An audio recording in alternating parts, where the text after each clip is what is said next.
তারা 100 টাকার বিনিময়ে বিক্রি হয়ে যায়। আমরা মসজিদ নিয়ে ঝগড়া করি, নামাজ পড়ি না। মসজিদের জায়গা নিয়ে ঝগড়া করি, নামাজ আদায় করি না। মাদ্রাসা নিয়ে ঝগড়া করি, সামান্য কিছুর বিনিময়ে আমরা বিক্রি হয়ে যাইতেছি। আসসালামু আলাইকুম রহমতুল্লাহি ওয়া বারাকাতুহু।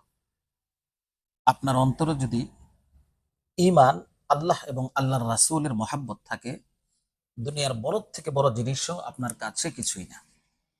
সম্মানিত সুধী, আজকে আমি আপনাদেরকে আল্লাহ এবং আল্লাহর রাসূলের মহাব্বতের একটি ঘটনা শোনাবো। ফিলিস্তিনের একটি ঘটনা শোনাবো, মারিয়ামের একটি ঘটনা শোনাবো।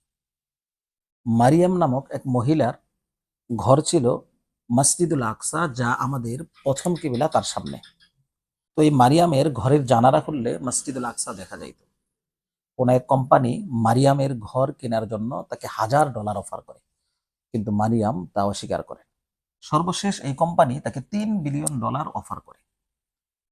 সম্মানিত সুধী, কত বড় একটা অ্যামাউন্ট!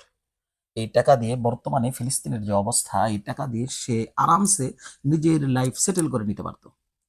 তারপরেও ওই যে বললাম যে যার অন্তরে আল্লাহ এবং আল্লাহর রাসূলের মহাব্বত থাকে, তার কাছে দুনিয়ার সব থেকে বড় জিনিসও কিছুই না।